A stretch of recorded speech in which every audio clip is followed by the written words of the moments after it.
So, episode 1. Yes. Season 5. Yes. We are here. We are here. Yeah. It's been a long time coming now. Yeah, it has. It has been a long time coming. This season's going to be different. I know. I'm really excited about focusing on men. Me too. I love men. It's needed. They need it. We want to support them. Mm-hmm. And I think there's a massive piece to be done in society to break down that stigma. Yeah, for sure. Just let men be themselves. There's no need for them to hold this persona and just act like they're all okay all the time. Yeah. So, I agree. We're excited about this, aren't we? I'm buzzing. I'm buzzing my tits off. Fangirling. Yeah, look, yeah. So, welcome to episode 1, season 5, with the incredible, and I can't quite fathom that this is Everyone knows happening. him. Everybody knows him. Everyone loves him. Everyone knows him, despite controversy. And when we tell people, they're going to be like, shut up. The front door. People aren't going to believe that you've been on. So, Daniel O'Reilly, Dapper Laughs. Hi. Welcome. What an intro. What an Thank you intro. so That's it, we're much. finished now. Yeah, Podcast over. yeah. You know, you like me now, by the end. Yeah, we're going to cut you off now. Thank you for coming. That's okay. I know you have a very busy schedule, and thank you for opening the door for an opportunity to come and share about your mental health journey. Yeah. Like we've said, you are a public superstar in terms of comedian and socials. Wow, thank you. Really, really honoured that you're willing to sit here with us. For us and our podcast, we do as much as we can to share, and people like yourselves who are willing to spend time with us and give that next level of support to people who listen, we're really grateful, so thank you. And also, I think this will give us a bit of credibility when it opens the doors for male listeners. Yeah. Okay, yeah. Because that, you're yeah. a geezer, Yeah. and we want more blokes to listen. Yeah. Like, you know, we want all males to listen, but blokes that maybe don't listen to podcasts or think we're more of a female-based podcast. That's why we're quite excited about this. Yeah, well, first off, thank you. I feel blessed to be asked to do this. Whenever an opportunity like this comes up, especially around mental health, I just say yeah. And because there was a time in my life, in my career, where people didn't want to speak to me or find out about my opinions on things. So just sitting here and talking about this sort of stuff gives me purpose. So it's good. So let's kind of start from the very beginning. Yeah. There's throughout your career, there definitely have been some downfalls. Yeah. And some moments of controversy. Yeah. So I guess, where did it all begin for you becoming a comedian and going down that kind of let's build a life in social media? I come from like a family. My dad had 14 brothers and sisters, so I come from like Wow. big Irish family. So Jeez. yeah, and every sort of Christmas we'd all get together, and there was about 70 like cousins. Do you know what I mean? And like older, younger. It was mental, and we I've all. got 2 cousins. It was. We didn't have no TVs in our family, so they just all shagged. Yeah. So they weren't using what was on the bottom of no, my shoe no, earlier, no. were they? Irish Catholic, no contraception. So, yeah, and every Christmas Eve, we'd all get to when our family was all together. We'd get together and we'd have to perform in front of the family. You know, it'd be like a massive talent show for the kids, and some of like the girls would all get together and be Spice Girls, and people play instruments. Oh, I love that. Yeah, it was great, and my dad was a right comedian, not a professional comedian, but my dad was like just brilliantly funny, and he had loads of tricks and jokes, and he was hilarious, right, old man. And he used to say like, give me a subject, I'll give you a joke. It was like his party trick or dinner trick or whatever, and he had a joke for everything. And he used to teach me jokes, tell me jokes, and then at Christmas I'd like put a set together, and I was in love with that straight away, performing and making people laugh. And I wanted to be an actor, so you know I'm dyslexic and I've got ADHD. I've got really bad ADHD, and when I went to school, I couldn't focus on the normal type of stuff, like, you know, and I was very naughty. I was like craving attention. You naughty? Yeah, I was extremely naughty. I got expelled from school. No. Got expelled from one school, went to the other, went to another new school. But I was naughty, but I was also fun, you know. My mum was like a lovable rogue. Yeah, my reports are like, you know, they like me, but I'm just distracting the class. I mean, how I actually got expelled was I pretended I was late for like a maths class, and I waited till the bell had gone. I stayed in the toilets, And when they got into the lesson, I like pretended I was late and burst through the door, and I was like, "I'm sorry, I'm late," and ran through the whole class. Just to be funny. Just to be funny, and pretended to knock myself out on the whiteboard. Like, I fell on the floor, and the teacher was like, "If that's what you want to do and you want to play them games, then you can stay there all lesson." And I just lied on the floor, pretending to be knocked out for the whole lesson. And then when I got... I hope your maths teacher's listening to this now. Yeah, well, you probably saw me on Big Brother crying, like, you know, told you could have been an accountant, you little shit. But and then I was like, ooh, when the bell went, thank you very much. Got a little clap and everyone was laughing and that, and I went straight to the headmaster's office. And when he went out to get my mum, he went, because I lived near this school, he went out to find my mum and to wait for my mum to come. I actually sat behind his desk and took my shoes and socks off. But this is what I was like. Put my feet up and I made a cup of tea, had a cup of tea there, made a cup of tea and had the biscuits. When my mum walked in, I was sat in his desk on his chair having a cup. What, did she laugh? She laughed her head off, but I was expelled. I had to find, he was like, he went mental. He started like foaming at the mouth. And it's like, that's it, he's out. And she laughed, but she was like, right, we've got to find you another school. And you know, my mum did discipline me, but she also she encouraged my creative side. She was like, that was brilliant. You know what I mean? And then I got into the next school, again academically not very good, and got into drama, and then I went to performing arts school. Nice. So I done musical theatre. I just loved entertaining and being in front of an audience. And then I got a job because my mum moved away when I was quite young, when I was like 15, 16. She moved to Cornwall, and I moved out and had to get a proper job. So my dreams sort of were pushed aside, and for a few years I was working as like an estate agent and car salesman and all of this jazz. And then I got bored of it and wanted to perform. I bet you were quite good at it though, weren't you? I was a great salesman, Yeah, I bet.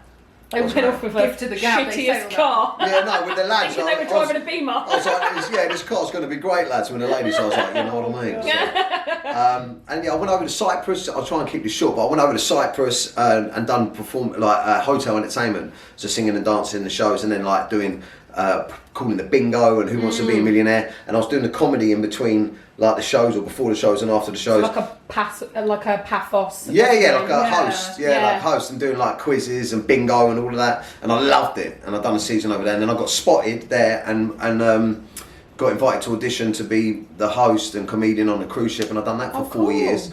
So I travelled all around the world, and when I was on the ship, I kind of realised that the comedy and the performing would just like, it just set me aside from the rest. You know, I'd done 2 world cruises back to back, so I visited all around the whole world. By the time I was 24, the comedy had taken me across the world, and I had money in my pocket. I come back and set up a business because I was like a big fish in a small pond on the ships. And then when I set up the business, that's when I discovered social media. Social media is a massive catalyst now in all arenas, so comedy, mental health, digital agencies, all types of things. Back then, social media wasn't very big. No. So where did the social media kind of bug start? I was the first. Anyone that hasn't got too much of an ego, like content creator wise, will tell you that I was like the first original comedy creator, like before it was Vine, before there was anything else. It was Vine, that's what I saw you on Vine. Yeah, so, and there was a group of us on there doing it, but I was the first to really blow up. And there's those 6-second videos of comedy. And what it was I was running a business. I was 25, 26, something like that, and I had my own estate agency. I'd taken my money that I'd earned and put it into a business. And I was doing the comedy clubs, but I couldn't get to the comedy clubs as much as I wanted to because I was running this business, and also I was the director of a company. I had like clients, so I couldn't be myself on there. So I created this alter ego to be able to push the boundaries, and that's where where Dapper came from? That's where Dapper Laughs came from. So I created. He was like an over-exaggerated extension of like a teenage me. Do you know what I mean? It was everything about lad culture, really sort of, exaggerated. And it gave me freedom and like, you know, got no holds barred with my comedy. I really didn't give a shit. And that blew up. And then I took that, the Vines, put them on Facebook, and I was the first person on Facebook to hit 1 million followers. Wow. And then I got my TV show, and then I sold my business, and then I was off. Yeah. Social media has a massive impact in people's mental health now, probably more than ever. As you've gone through this journey with social media, so you've grown as social media has grown, how has social media been a positive in respect of your mental health? I think it's difficult for me to say that it's a positive because social media has destroyed my mental health. Okay. And to be completely honest with you, through my, it's like my last addiction, and through my sobriety now, it's only the last sort of 3 months or 2 months that I've been so aware of how social media affects me, and only actually the last 2 days that I've started putting boundaries in place on my social media. There's so many aspects of social media that drain the positivity out of us. Yeah. For me, it's the constant criticism, right? Everyone's got an opinion, and the truth is, I don't know if it's the way I'm set up because of past trauma or because of just the way I am, but my mind scans for negativity, right? And I think that's got something to do with men, the way that we're built, because we're meant to be like hunters and gatherers, right? And we've got all this adrenaline, and we've got all of this like we're meant to be like animals, like wild, like fighting and fucking killing saber-toothed tiger, and looking for the drama, right? And looking for and protecting and all of that stuff. So now in our world, like our brains are set up to like, right, what's wrong? And I feel like that's our anxiety, you know, and that's why I box every morning, 4:30 in the morning. I'm up 5:30. I box by 6:30. I've had a fight every day by 6:30, and I'm like, you're not in prison, right? Yeah. Exactly. Otherwise, someone could get their head smashed in. Like, I'm so stressed, and you know, hypothetically, not literally, but and I believe that's what we naturally do on social media. So when we're sat swiping through social media, for me, it's my comments. I'll literally go TikTok, Instagram, and I get something like 20,000 comments a day. Right, it's fucking intense. Every time I go like that, there's new opinions. What percentage of those would you say are negative? 5%, 1%, but you always find it. It doesn't matter. The positivity doesn't, you know. Outweigh. I'm used to people saying fantastic, great, really funny, love your comedy. And what I train myself to do now is to respond to as much positivity as I can to show love back to the people. Yeah. But what I'll do on a dark day or my natural go-to is look for the negativity and then argue with them. Yeah. And what I've had to do now is set up apps on my phone that restrict the times that I can use certain platforms. So for instance, I know if I wake up first thing in the morning and I go and see the negativity, it's going to fuck me off and it's going to ruin my training session, and I'm going to come out wanting to argue and that. So I put a restriction on my account that I can't literally click on Instagram, TikTok or anything till about 9 o'clock in the morning. So you know that you've done that bit of kind of fitness to get your sort rage my mental health out, and then you can be better prepared to deal with that. Yeah, and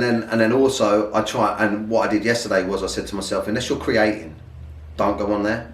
What, like, you don't need the love. You don't need the love doesn't like fucking make you. You don't need the validation. You don't need the validation, and also you don't, like, and I get so angry with people giving me grief, and it stems from what the press did to me and everything like that, because it's like PTSD for me. I'm like these people don't know me, and then I instantly get into a mindset of I want to show you who I am and the good things I do, and it just ends up destroying you. Social media for me at my darkest time. So a little bit about my story. I went into mental health and became a professional, and then subsequently set up my private business because I attempted to take my own life at 21 through bullying. At that time there was no social media, so I dread to even think what that would have been like for me if there was.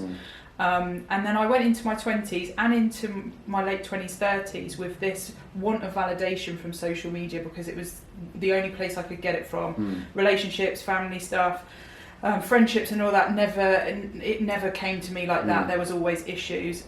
So I used to be a person that would put stuff on social media, and if I didn't get an amount of likes or nice comments, I would delete it. So I forever had this grid that there was never anything on, because it all got deleted all the time. Yeah, I'm the same. Yeah. But now it's very different for me. I'm quite happy to post something and share something, and if no one looks at it or likes it, it's fine, because I've done it from my own condition. And being able to do it through personal growth.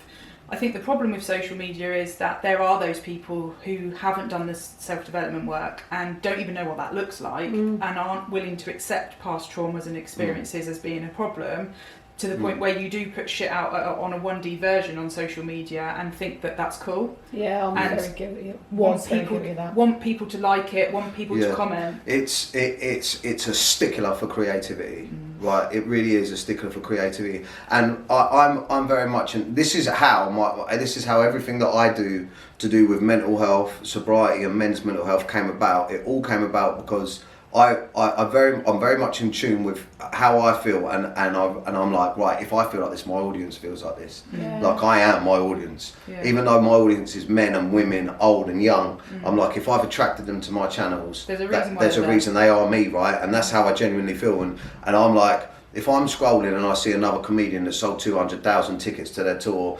or that's got a new fucking TV show or something, I instantly feel insecure and inadequate, and I'm terribly insecure like that, you know, and I instantly compare myself to them, and then I instantly go to my notebook in mind and go, how can I be bigger? How can I be better? Yeah. And that sort of shit really used to drag me down. But I'm very in tune now with the voice in my head that's not mine, with that voice, because it's my addiction as well. And because of that, I started looking from a viewer's perspective on my social media. And when my father died, I thought to myself right then, when I was at my lowest, I was like, I'm going to show all of this. I'm going to show everything. Also, it was like the audience was my counsellor, right? Yeah. I did get a bit of relief from putting it out there and then seeing the response and people that were going through the same thing connecting. But I mean, I was raw, you know. And when I was suicidal, I was also suicidal. I called the Samaritans, luckily, and I was heavily into cocaine addiction.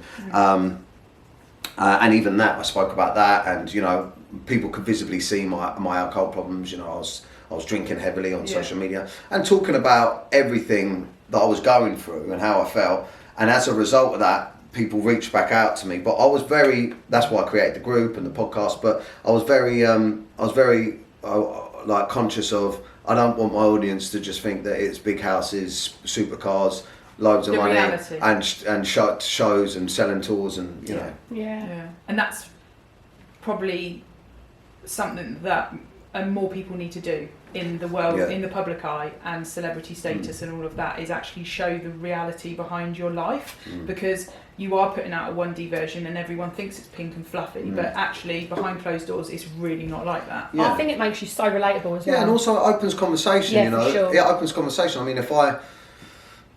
mean, going back to men, what we were talking about men, the biggest thing, and I think this is one of the biggest killers of men, shame and guilt, is a massive cause of male suicide. And I've got like a ready working day-to-day social experiment with the Men and Their Emotions group. You know, every morning the first thing I do is look through that group.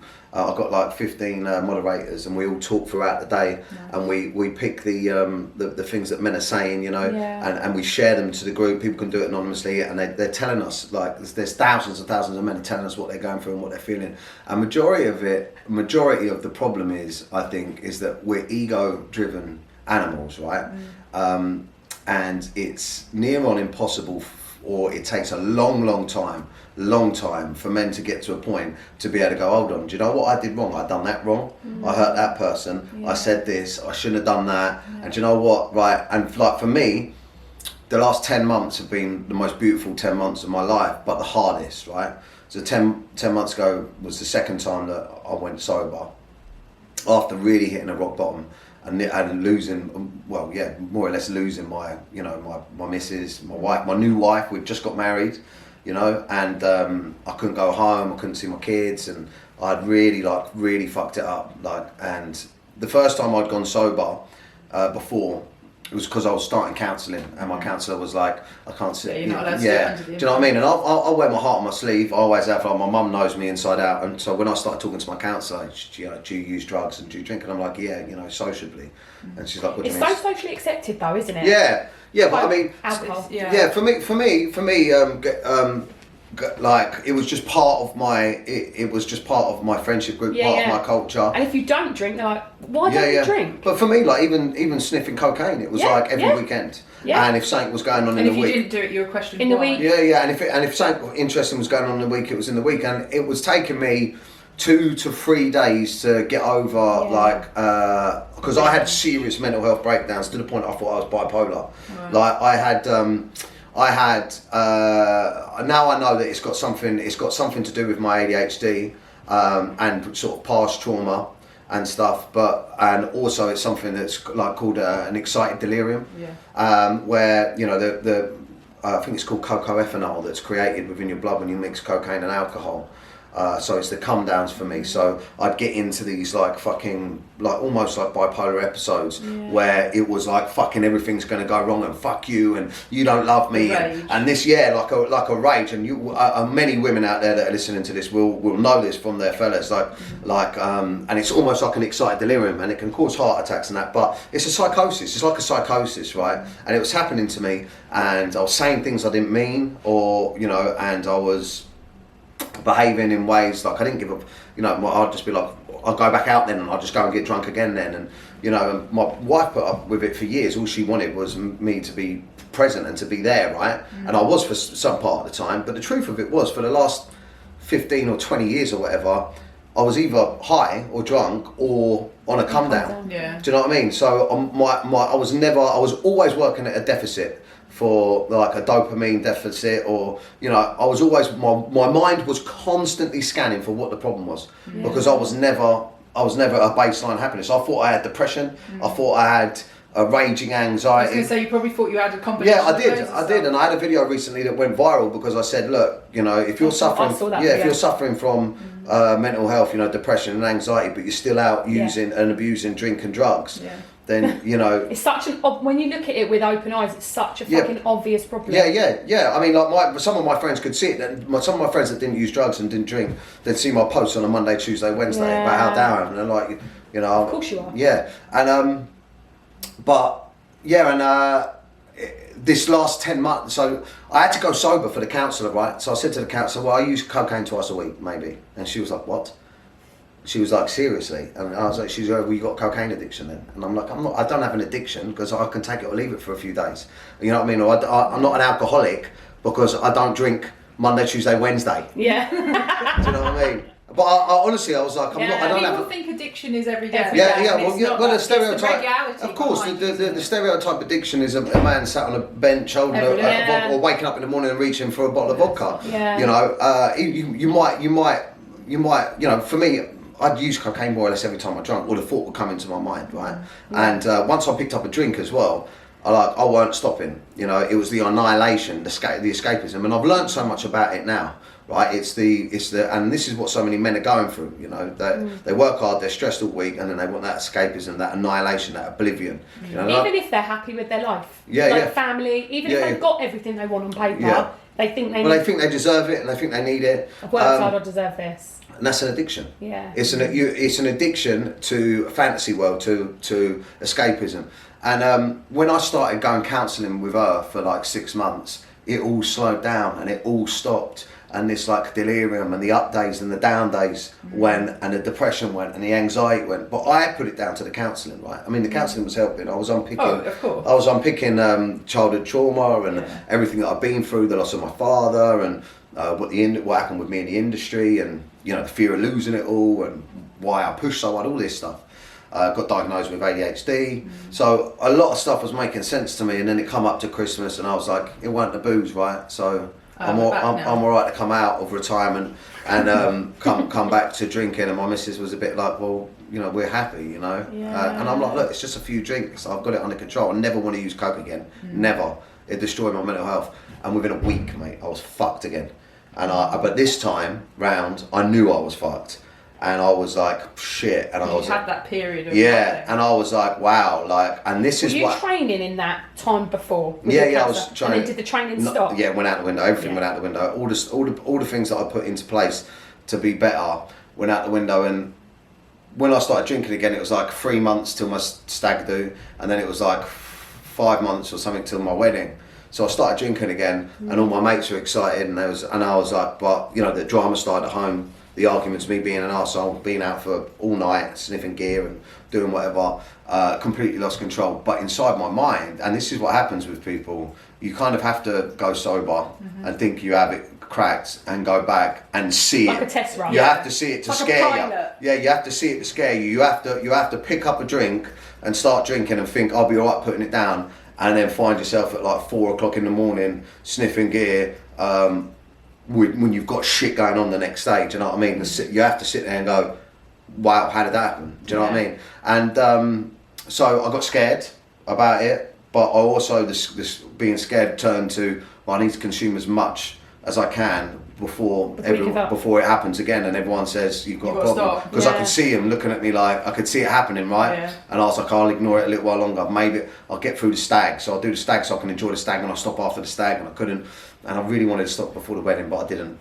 So biggest regret of my life, the state I got in at my wedding, and then it was a little while after that it just got too much for my wife, you know, and some things happened. We went away, I said I'd stop, and then I didn't, and then she just had enough, and that was a real rock bottom for me. But from that point, I mean, I had to go away and get myself sorted, right? Yeah. And then when I come back, I mean, by all accounts, really, she should have left completely. But luckily, my wife, Shelley, she knows me. She knows that I had a problem. It was only, I think everyone did, but it was only me that didn't know that I had a problem. Or towards the end, I did, but I wouldn't accept it. And she was like, look, I love you, I trust you, and but I can't go through this again. So this has to be a lifestyle change for you, everything. And at that point, it was, and I dedicated myself to starting that sobriety podcast. And the reason I started that is I thought to myself, if I immerse myself in what I do for my job, in creativity, and make it what I do, and it really divided my audience, because I built my audience on the sesh and drinking and comedy, lad culture, right?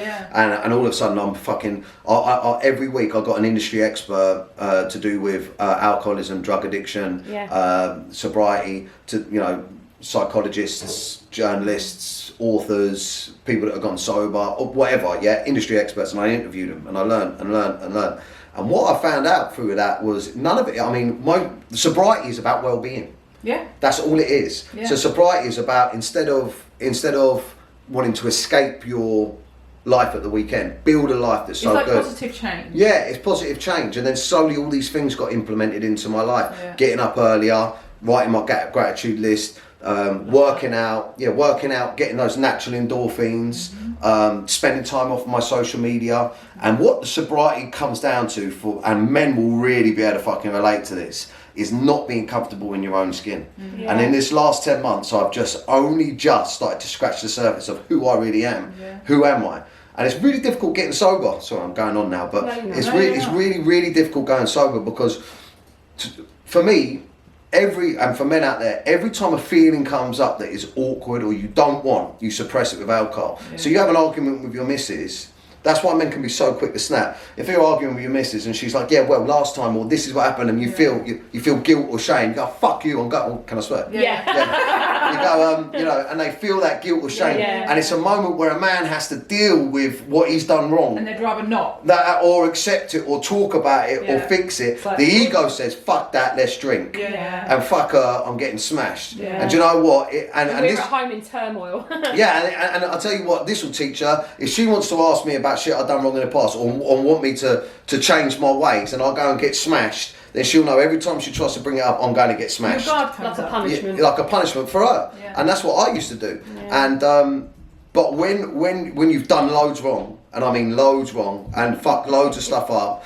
and you suddenly realise you're not this perfect dad or this perfect husband, and what you're putting on social media doesn't match who you are, and then you've got to sit in that and deal with it instead of drink. It's tough. Like the first few months, you go through this turmoil of, oh fuck, I fucked the wedding, and oh man, that argument, and shit, how was I then? And you go through all of these things, and you cope with them, and you look at them head on, and you deal with them, and they're all triggers to drink. To drink and use drugs and negative self-sabotage behaviour. But that's the work, and ultimately what it is just accepting who you are, and the key is men being able to. I mean, if you just shed yourself of everything that you've done wrong and tell all the people all the stuff you're doing wrong and what you're ashamed of, and I'm sorry about that, you have the perfect opportunity to go, right, boom, let's start again now. And growth and self-discovery, not outside of self-development, is a forever evolving process, but you have to start somewhere, and 9 times out of 10 it really does take you hitting rock bottom or in fear of losing absolutely everything for you to get that kick up the arse to be like, okay, something's really got to change. But it's really difficult in those moments to appreciate and understand what someone is showing you is a problem, because you don't want to accept that they're right. And people probably think like, oh, you're fixed now. Regardless of the kickback that I get, is because I got men constantly in that group and in my inbox constantly reaching out saying that they want to commit suicide, that they can't handle this, and it's everything is like a temporary mindset, right? And the beautiful thing about it that I know now, only just now, like the first few months or 6 months or whatever, it was like I was the elephant in the room in my own life. You know what I mean? I've had to cut off everyone. Like my best man at my wedding, he don't speak to me no more. Like there's groups of, there's people, places, there's stuff in my life now that that's gone. Is that because you recognise them as a toxic impact? I think it's more because if I'm admitting that I've got a problem, to some people it's like holding a mirror up to them and they don't. Sure. And it's like, well, you know, so I was fucking up my relationship and maybe other people are, but I don't know. Like with my best man, I mean, I don't know. That's just, I'll speak to him one day. I don't know if I done things wrong but I know for a fact that the sobriety between me and a lot of people, it triggers people, doesn't it? Yeah, but not just that. Drinking drugs is the only thing I had in common with some people. Yeah, true. There's some people that you think I see them every weekend, and we've been going out with each other since we were 15, 16 years old to drink and use drugs. Yeah. Once you take that out of the equation and go, do you want to go for a coffee? They're like, or do you want to go for dinner? They're like, what? Do you want to talk? It's. Do you want to talk? Yeah. No. And it's the beautiful thing. The beautiful thing for me, it was realizing that this was the biggest discovery for me, and what I really try and share with my audience and men is that your thought loops, your negative thought loops, and the thoughts that come into your mind, and the way that you feel, and that it's changeable. You can change it with like constant work. And for me, it's like I do stuff that's really, really difficult that I don't want to do to build up mental resilience, like sparring, like boxing, or the cold water dips and stuff like that. I do stuff, or getting up at 4:30 in the morning. I purposely every day I do shit that I don't want to do, so that when these voices come into my head, or these triggers, or the sesh gremlin comes into my head. Your resilience is my resilience. I'm like, oh mate, I just done fucking 5 rounds with some, just smash the granny out of me, like, and that come to me from like really understanding what my coping mechanisms are and what my self sabotage was. So just to give you a quick example, when my missus is away and the kids are away and I'm in the house on my own, I'm like, no one will know. Do you know what I mean? And I get these thoughts, these dark thoughts, and it really used to be hard for me. It used to, even though the thoughts were coming in, I used to think I was going to use, or I used to think I was going to drink, because when those thoughts used to come in before, I used to be like, yeah, come on, let's fucking go. They wouldn't know. No, yeah, but I mean, you know, I'm free. I'm free, yeah. I can do what I want. And I had only a few months ago, maybe 3 months ago, I was at home. It was a bank holiday, sunny bank holiday weekend. My missus and the kids were like seeing their parent, her mum up north, and my mates were all over Instagram, and you know, they were all at the pub drinking, and one of my mates was in Ibiza and I was sat in my office working, right, and I was fucking thinking about drinking so much, and I was like, yeah, and I got up and I started pacing up and down, and I was like, they wouldn't know, and do you know what, you've done so well, you know, and all of these things were coming into my mind. And then I like sat down and I remembered from one of the podcasts, someone said, you know, see your triggers as a voice, and I actually used to do that, because that's how I created one of my characters, the Sesh Gremlin, that used to appear and tell me to get fucking off me nut. And then I really thought about it. I was like, because I was telling myself that I was missing out, that I should be at the pub with my friends in the sun, talking and chatting and socialising and having a good time. And then that was the old you. Yeah, but I suddenly thought to myself, if I really want to do that, I can go and do that right now and have an alcohol-free beer or Coke, right? If I really want to do that. But I don't want to do that. I want to get off my nut, right? Because once I said you can go and do that, I thought, well, that's fucking boring. I'd rather work, you know. I'd rather be fresh for tomorrow because I'm going for a run. Yeah. You know what I mean? And plus, to be honest, I don't really want to go and sit and chat shit with them lads anymore. Do you know what I mean? If you are sober and they're not, it's the same conversation that is on a 4-hour loop. Yeah, and I'm like, and it's shit. Yeah, and I don't think I'm better than anyone else. No. I'm on a different direction. And when you're around those people, you're like, what are you talking about this? Yeah, definitely. Like, no, this is different. Oh, I don't understand. Yeah, I can't, especially when they're off their nut, man. Like, telling me really fucking stuff that's really fucking important that ain't important. Not important. You know what I mean? Or coming up with business plans that want me to get involved in, about like anal beaching or something like that. I've had all sorts of shit. It's mad. But he's definitely been out with you. but no. I don't have that done, by the way. But good, I like them dirty. No, and the point of what I'm saying is that there's so much power, right?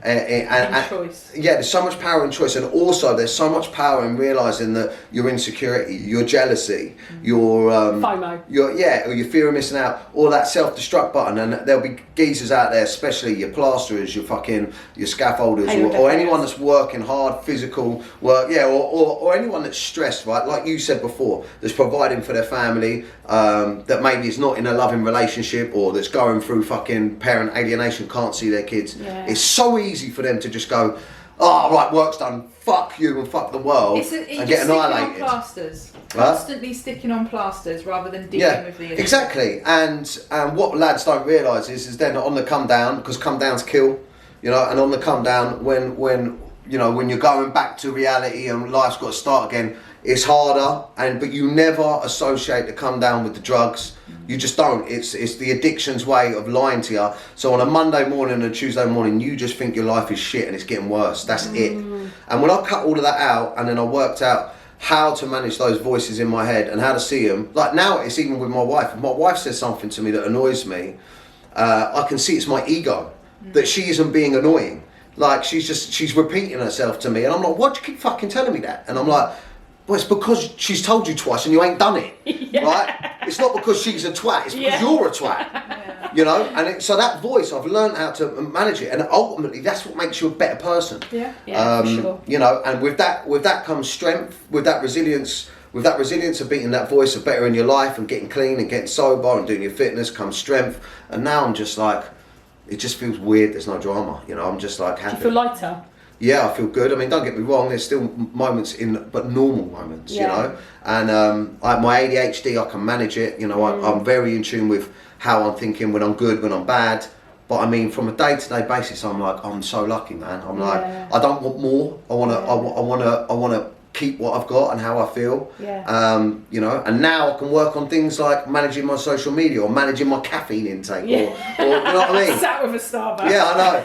a really big Starbucks. And I never would have been able to do this podcast, to be honest with you, because my ego would have said, and I'm just being brutally honest, my ego would have said to me, well, you could spend that time making money, or what's that going to get you? Do you know what I mean? Whereas now I've got so much, like, not I wouldn't say free time, but I've got so much of me to give. Space. Yeah, like I've got so much positivity, like in like, it doesn't have to be like about money, or it doesn't have to be, it can be about your journey, like, and again, like the first thing I said on this podcast, it's a privilege to be asked to talk, right? Yeah. Whereas when I was back drinking and everything like that, I was a bit up my own arse, I think. One of my many quotes that I share with my clients in therapy is, silence kills and talking saves lives. Yeah, that's so true. And that's the whole reason why we do what we do. Yeah. It's really apparent and very obvious from the social media land and the public eye that you definitely have pushed boundaries in your comedy career. The media and those types of arenas have no doubtably done some damage for you. What has been your lowest point as a comedian to get to that point of somebody else having control about losing everything for you from a media perspective? I think now through my sobriety, I finally, like, it's taken 10 years to get back on tour. So, to people, it's like they don't realise, because it looks, for me, it was, but now I have the ability to look back and take some responsibility for it. I can look back and go, I was a twat 10 years ago, and I can, I wouldn't change it now. I'd be like, if fucking what a journey, how exciting. Kind of funny that the whole world thought I was a twat for quite a while, and I got thrown off I TV. actually think your viewers then, lad culture, they'll be in your space now. Yeah. They're going to grow with you. Yeah, of course. And like, they're going to be I want to be on a similar journey. Yeah, and I don't mind having open conversations about it and saying, look, there's some stuff back there that I said, now that I'm a father of 2 girls, that I'm embarrassed about, or that maybe could have been dangerous to say, could have influenced people in the wrong way. But back then, all I quite cared about was fame, money, growing. I was becoming famous. I'd worked years towards that, and it was happening. And the thing that was getting me notoriety and views was being controversial. So naturally, as an ambitious businessman, I thought, well, the more controversial I'll be, the further I push the boundaries, the more money I'm going to get, the bigger my TV show is going to be, the more tickets I'm going to sell to the tour. And actually, the media enabled that catalyst. Yeah. Without you having to do any work. You see what I mean? It was ITV2 that came up with a format for the show. Yeah. Right, and to me, you know, even when all the drama, I mean, I said, the thing that pissed me off is it was clearly an alter ego, like Ali G, right, like Sacha Baron Cohen and Ali G. You know, I didn't go around saying proper moist and she knows to girls and all this stuff, and they were clearly sketches, you know, and they were wordplay. You know, I'm a comedian, and I rate myself personally as a great writer. That's, you know, what you see on camera is the last thing of it. My job is sat at home writing, right? And then coming up with whatever the joke is, working out how to perform it as an actor, and then the business side of it comes into how to distribute it on social media. Yeah. But the press just see me with a phone, filming myself, going up to, like back in the day it was dating, so I got to a button, say things, but the man always failed, right? Even though he was approaching women, like one of them that they got the ump with was when I went up to a woman, I said, "Can I smell your fanny?" And she said, "No, you can't." I said, "Well, it must be your feet then," right? It's just a joke, yeah? It's just wordplay, right? Yeah. And they always take it wrong. Yeah, and she was like, so don't you think that there's men out there now that they're going to be walking around trying to sniff girls' fannies? I mean, actually. Yeah, and I'm like, well, if they are, that's down to their own dumbness, right? Yeah, but you know, so I thought to myself, I genuinely thought to myself that these journalists and these ultra or fucking crazy feminist journalists or these publications like The Guardian and all of these things, I thought, all right, I get it. They're using it. They don't believe it. They're using my stuff to put a point across, you know, to push their narrative on sexism and misogyny, which I was like, okay, fine, if I'm going to be the poster boy for that, whatever. But you know, people real people, my audience knows that's not me. But their argument was, well, some of the boys don't know that that's you, and maybe there's an element of truth to that. Maybe there was an element of truth, which I can accept now. But I was angry with what they were writing about me, and I was kicking back at the press, and I was targeting the journalists with my social media, and that was where I went wrong. You know, because instead of saying, why is The Guardian writing this, or why is OK Magazine writing that, I'd be like, why is so-and-so from the magazine at them? Yeah. You know, what is your problem with me? And then my following them would be abusive to them. Yeah. And then I was like, well, this is exactly what we're saying. You are creating these lads that are now being sexually abusive online. Yeah. And I was like, so I fucked myself quick. And then I was frustrated on tour because I can't, Huffington Post or The Guardian or one of them, don't quote me on it, done a piece saying that my TV show was an almanac for rape culture. Wow. So they were saying that my TV show was inciting rape, and my family's been affected by rape and sexual violence, and it upset me to say the least, because I had phone calls from people in my family, and it was like a level too much for me. You know, it was like a personal attack that I felt was too much, and then I genuinely saw the tide turning on my brand. And I genuinely saw like the difference in the narrative about who Dapper Laughs was, and it went from this social media kid that had become famous through his own work and his talent to someone that's pro-rape, right? Yeah. And it broke me, and it was like, I was like, I knew it was the beginning of the end. And I was on stage, and I was saying, you know, if I wanted to create an almanac for rape culture, I wouldn't have done 6 30-minute episodes giving men makeovers, teaching them how to talk to women. I just would have said to them, go down the road, get some duct tape and a bit of rope and chase a woman. Yeah. You know what I mean? That's because I was angry, that's what I was saying. And then a woman at the front had said, yeah, my friend Lucy, or whatever, she loves you, she's gagging for a rape. And I said, what's that? She's gagging for a rape. And they cut that bit. And they just said that. They cut that bit where I'd said, they cut it. So I walked on stage and I went, you know what you want to do? Go down the road, get some duct tape, she's gagging for a rape, and then they posted it, and that was it. That was 60,000 people signed a petition, TV show cancelled, tour cancelled, got sued, lost all my brand deals, manager dropped me, and it was all in the space of a short amount of time. And through that whole short amount of time, my dad was really the only, everyone else was kind of like either really embarrassed for me and weren't talking to me about it, or were like overly like, are you alright, kind of thing. And you know, and then the pressures of the like getting sued and all of that stuff, and then the reality of there's no work, no one's going to work with you, you can't do anything. And then every time I posted just anything, it was fucking, I mean, on another level. Then the paps were outside the front of my house for a long time. The articles were going on for 6-7 months. Every time I turned the TV on one night, off me nut, drunk, and there was a panel show and they were discussing Dapper Laughs and what you thought, and I sat there for an hour, you know, just buzzed off my nut, listening to people just slating me. Then I turned the channel over and I was on the Channel 4 News. It was like, it was intense. Awesome. And were you with your missus at the time? No, I mean, I was seeing her, so we were. So that's also a horrible situation for you to be in with her. And her family, Yeah. right? And me and my family, and everyone that knows me, you know, my mum got abuse at her work, you know, she lost her job. Yeah, she lost her job, you know, everyone out there, anyone out there that had ever been affected by rape or sexual abuse, now suddenly saw me as and it was heavy, man, and heavy from what do you think of your son, and da-da-da. I mean, she got loads of that. And they found out who my stepmom was, they targeted my dad and everything. It was awful, it was horrific. But, you know, I'd woke that beast up myself.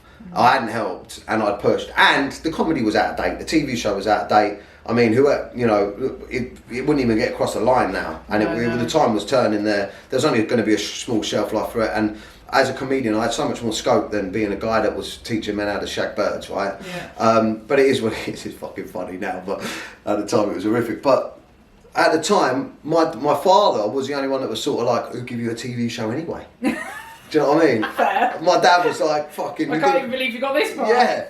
Like, do you know what I mean? Like, you've done a few shows, do you know what I mean? You sold out your tour, even though you can't do it, because the tour had cancelled. It's like, you're a winner in my book, mate. Like, do you know what I mean? And he had a great way, and I laughed about it with him. Fair. I laughed about it. And then he had a stroke, and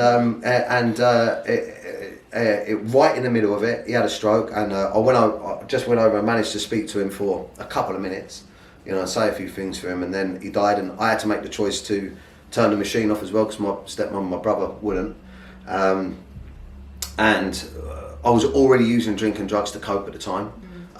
So I think that's where my real addiction started, because before that it was like a social thing. Yeah. But when the stuff happened with my career, I was using it at home on my own for the first time. Right. I'd never done that. And then when my father died, another level, isn't it? yeah, my wife was told as well that she had polycystic ovaries, and we'd had the conversation. We'd only been seeing each other for a year or something like that, and we had the conversation. She said to me, you know, just so you know, for the future, I can't have kids, right? And I'd sort of accepted that and said, you know, I love you, I want to be with you. And when my father died, just before the funeral, so like within the week, she told me that she was pregnant. Wow. Yeah, which you'd think. Do you feel like that was a kind of sign?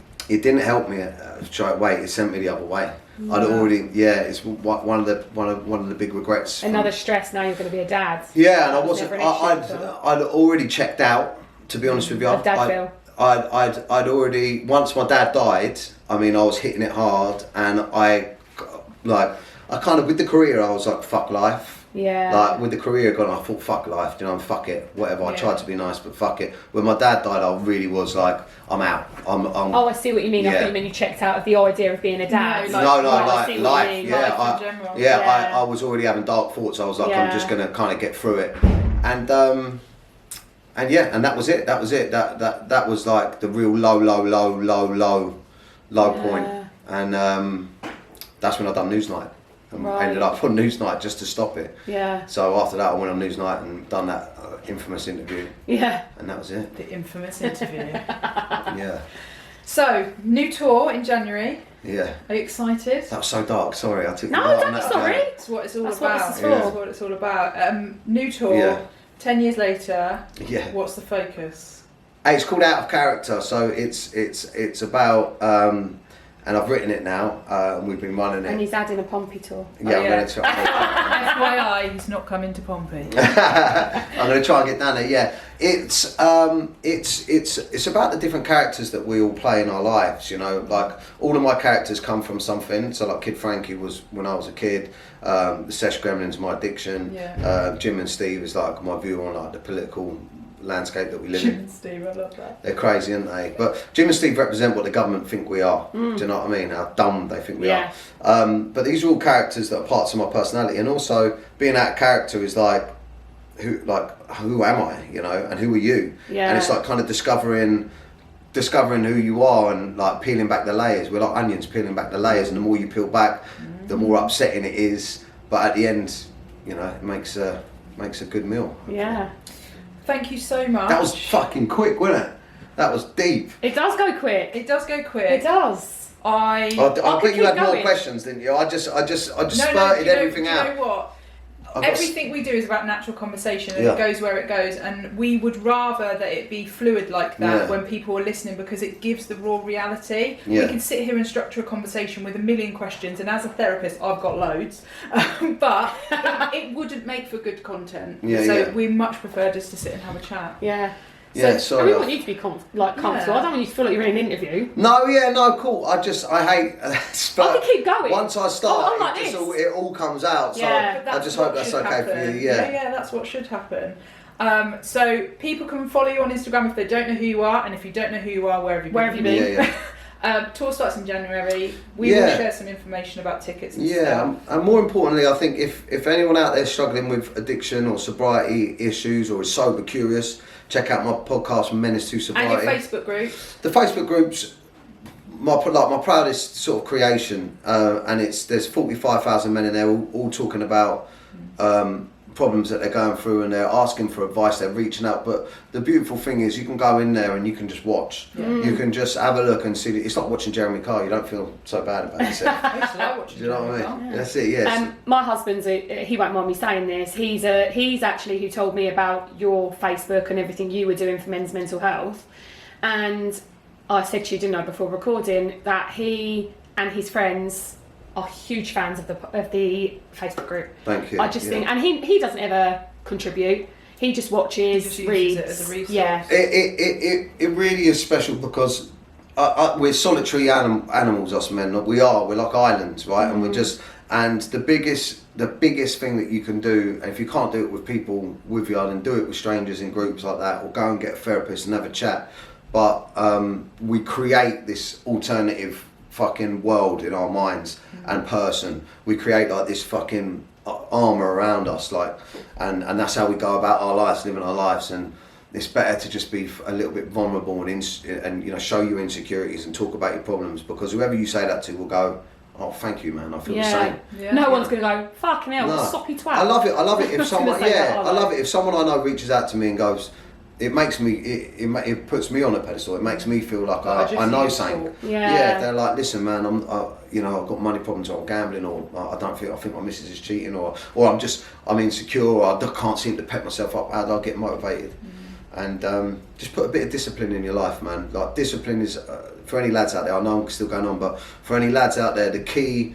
You know, a lot of people ask me, how do you get motivated to get up in the morning? How do you get motivated to write? How do you get motivated? I run like multiple businesses and stuff like that. And the truth is, I don't get motivated every day. It's discipline, right? It's like setting things in place, right? And just fucking not negotiating with yourself, saying to yourself, like, I want to be sober, right? And I want to look good, and I want to feel good, you know, and I want to be a good dad. And then I'm like, right, if I get up and I work out, if I get up at this time and I work out and I stop drinking and I stop taking drugs and I put my family first, if I just do those fucking key things, I'm going to be everything I want to be. So just be disciplined with yourself. Yeah.